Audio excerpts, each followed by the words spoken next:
Hi, how's it? It's Karabo. How you doing? Okay, cool beans and bananas. So in the previous part, please go check it out. I was explaining how it is that God disciplined me for producing an Ishmael when he had promised me an Isaac. Alright, and the result was the price of that which I had caused myself to have a new dependency on burgeoning. It doubled. It more than doubled at the Dis-Chem, likely also at Clicks, wherever else it is that they sell these Oxy products. And I made a decision finally to just obey God and basically listen to the dreams that he had been giving me, my prayers, like listen to what I asked from him. I asked him to clear my skin without benzoyl peroxide so I won't need to lean on it, and only up until the point where I fall pregnant, and then next thing I have to stop using it because it's not healthy for the baby, and then I become this like ridiculously pimply mom or pregnant lady that can't use certain products even when I'm breastfeeding, because you know it absorbs into the skin and can end up in the milk or whatnot. Like literally I'm making future decisions here that are going to benefit me, even like I said, in pregnancy and post birth and all that jazz, because I got no time to be celebrating 5 years of marriage, like, you know, without any kids, enjoying my husband first and then only having kids. I'm too old. I'm 38, and by the time I get married I might even be in my 40s, so we are getting straight into having kids. That's what's good. So these are things that I'm planning for in advance. All right, yummy. Anyway, so having left that behind, that benzoyl peroxide, even though like there was evidence, like I had run out of money, and so therefore ability to continue to restock the Oxy 10, and for some days, maybe even a whole week or two, I did not get new acne despite getting off the Oxy 10. Historically, if I stopped benzoyl peroxide for just 3 days, acne would just come on my face again. This time around it was going on a week too, so I had evidence, and this evidence I had it even prior to this time around, okay, that I don't need this stuff, but I just was like, I can't trust that I'm good without it. But this time around I was forced to basically heed the prayers that I prayed to God, to trust that he will give me exactly what I asked for in prayer. Pressed down, shaken together, and running over, frankly. Not even exactly, but you know, then some also. I finally decided to heed prayer. I was like, okay, look, I have witnessed. God has given me legroom, grace, to see that when I don't use the Oxy, I don't break out. So let's see if I, you know, stop for more than a week or two. Let's see what's gonna happen when I stop for more than 3 weeks, a month. That's when I'll know for a fact that I have conquered skin addiction to Oxy, to benzoyl peroxide basically, to, you know, curb acne, that I no longer need this stuff. I'm good. That's what's, you know what I mean? Yeah, so I would need about a month to figure that out. I have yet to hit the month mark, but I'm definitely sitting on like 2.5 weeks or 3 now, and hallelujah. The face is telling. I mean, y'all can see that I don't have acne, except I'm gonna explain to you recently what just happened, okay? Very well. So remember I was using coconut oil in combination with the benzoyl peroxide, and the coconut oil was benefiting me greatly. I was getting that pop-in skin, that dewy skin, but somewhere along the way, because my face was so, I felt like, you know, coconut oil has this grainy, like dry, I don't know, it has a funny little consistency. I started to notice that my face was, it's like there were too many actives. And the thing about actives on your face, when they interact with each other, your skin can get dark because they essentially are burning your face. Like, these are acids, these are actives, and they have got, you know, charring qualities. Like for instance, an exfoliant kind of like gets rid of the dead skin cells on the surface by lifting them off through an acid. What does an acid do? If enough of it is on a surface, it can completely just like get rid of like an entire surface of skin altogether. So when you mix a whole bunch of them together, when you mix actives, a whole bunch of them together, the counter result then surfaces, in the sense that instead of getting that gluey, that dewy, glowing, bright, lovely skin, you end up just looking kind of like there's just like this permanent layer of dead skin cells or dark skin that's hanging out on top of your actual glow, of your actual face. It's like you're hiding behind a mask because of the use of actives perpetually.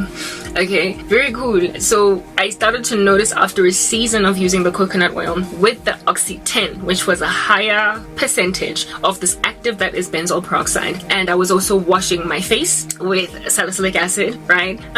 Yeah, those were the actives in my skincare routine. I had yet to incorporate retinol or anything of that nature in. Okay, cool beans and bananas. I started to notice that my face was kind of getting dark and, you know, shady looking, weird looking. I didn't have acne. Like, yeah, that was gone, but I didn't like the way my skin looked. So I was like, let me stop the coconut oil.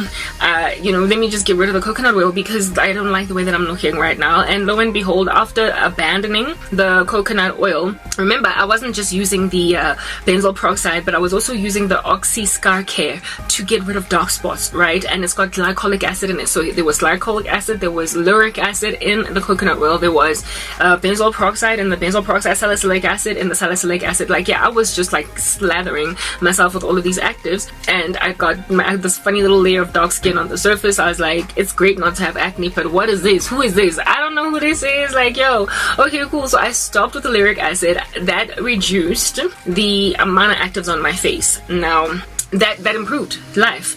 It made how my skin was responding to skincare better, but I was still using the benzoyl peroxide, and yeah, look, the layering was just out of this world. Like, there were just too many steps.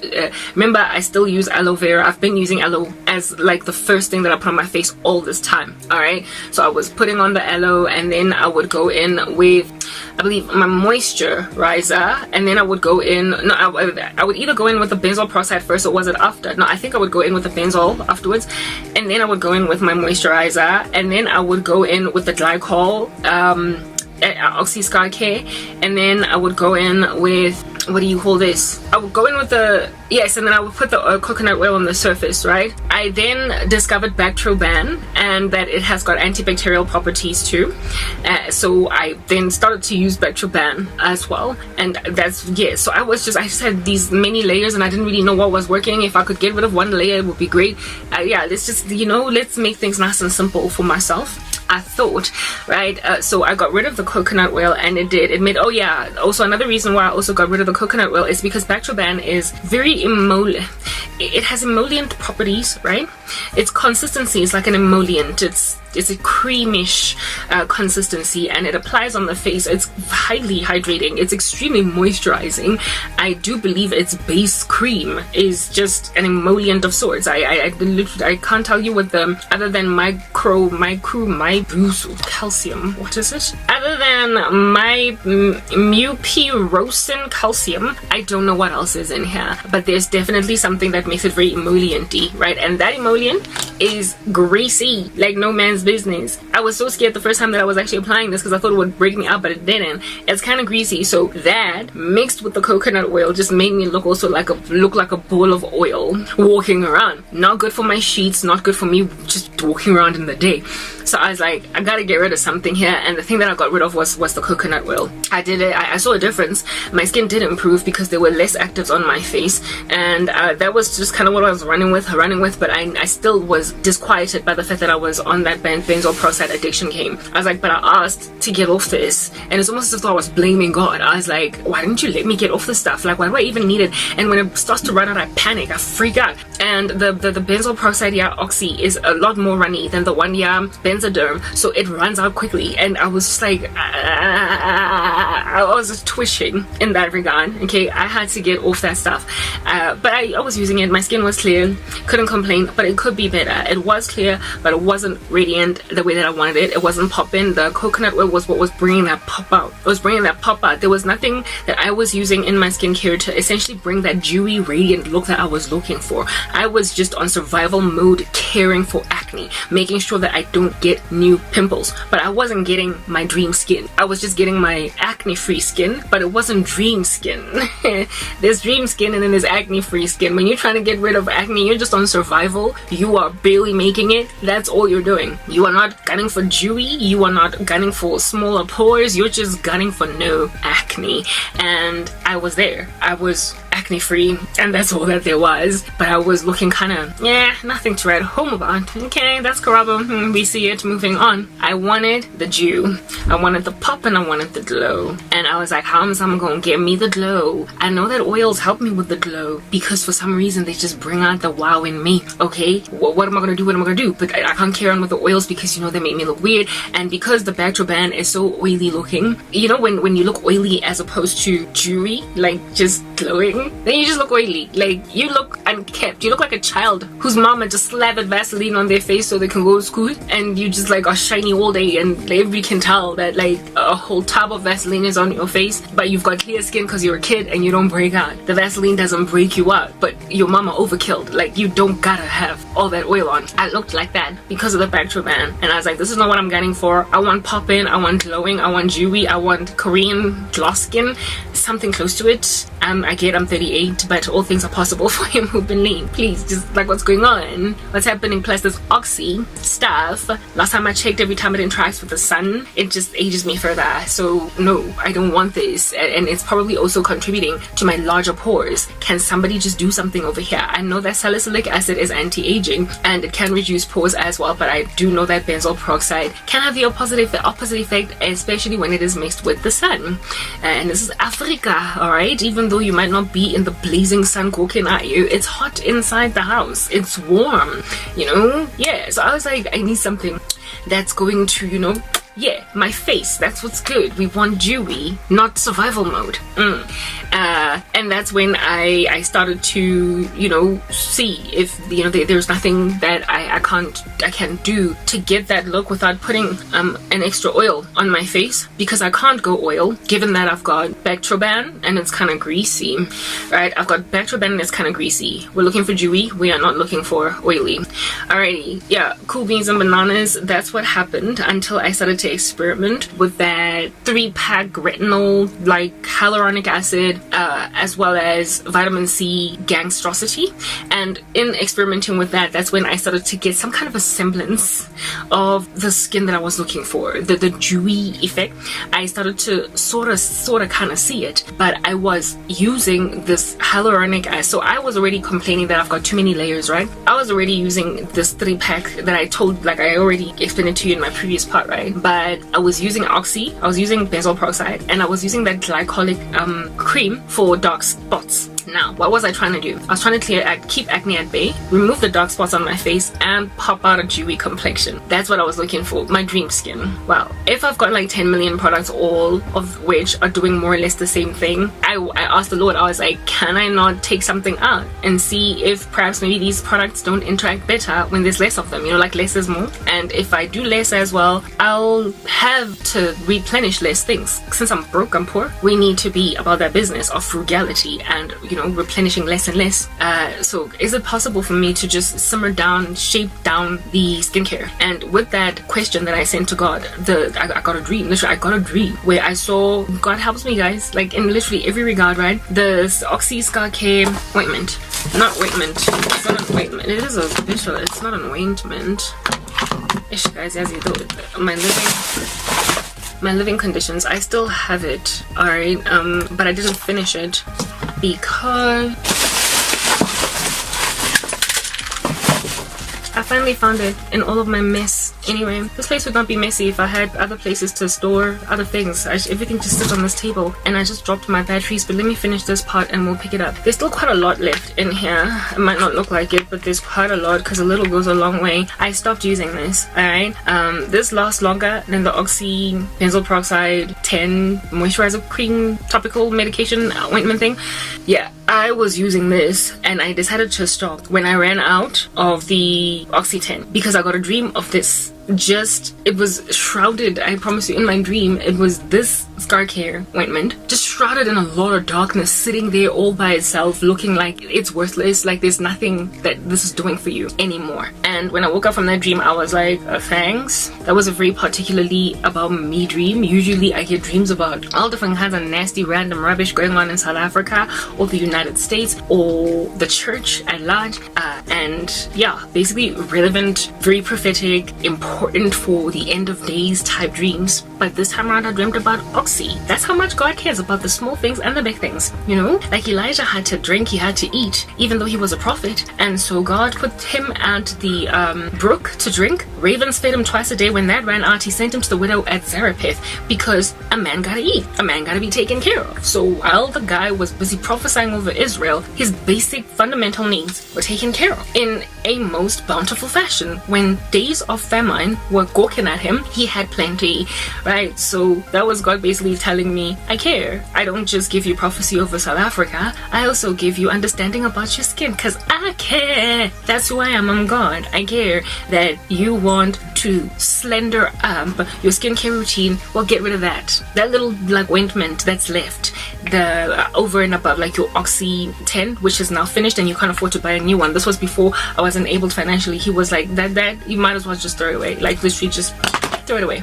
And when I woke up, I was like, I still continue to use it for like a week and a half afterwards. But then finally I stopped using it because I stopped using the Benzol 10%.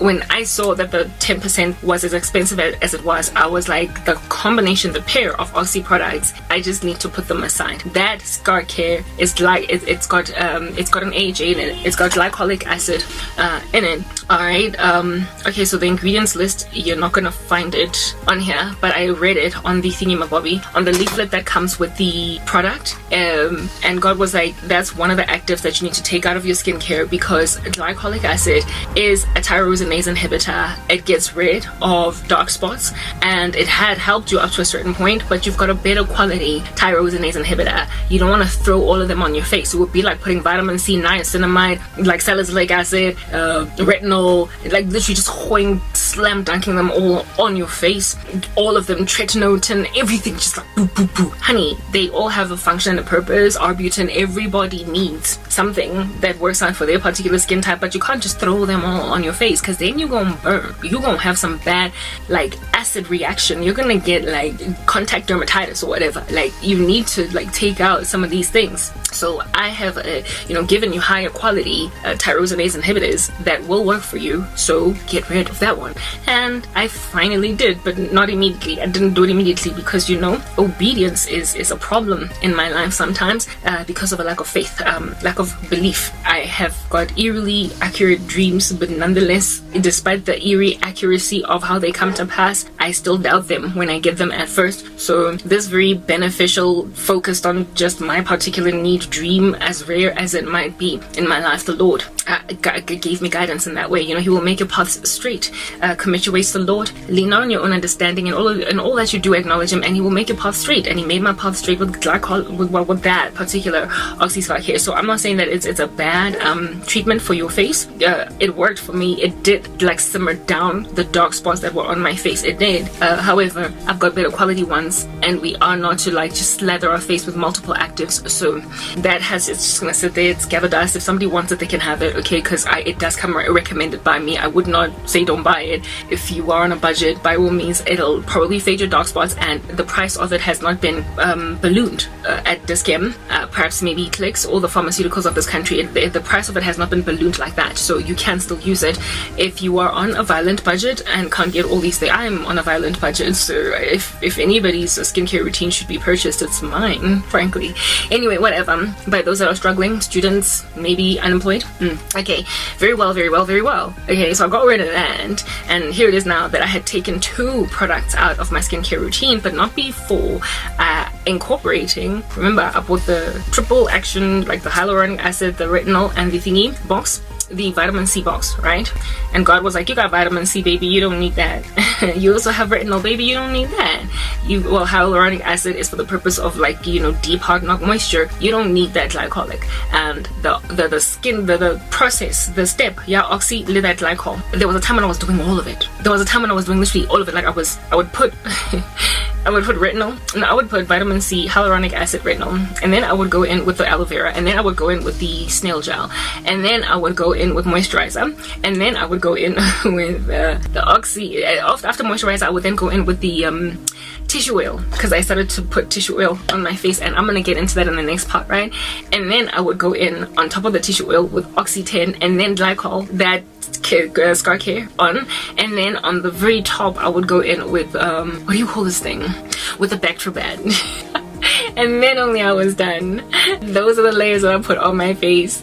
And God, I think God was laughing at me. Like, frankly, he told me to get rid of that glycol once I was out of the Oxy. And then he was like, simmer down, simmer down. There is a better way to do this. And the skincare routine that I'm about to explain to you guys in the coming parts is exactly what it is. That is the slender version of what I used to do. And in just a matter of literally 2 days, in just a day to 2 days, I've already seen like a massive difference in my eyes.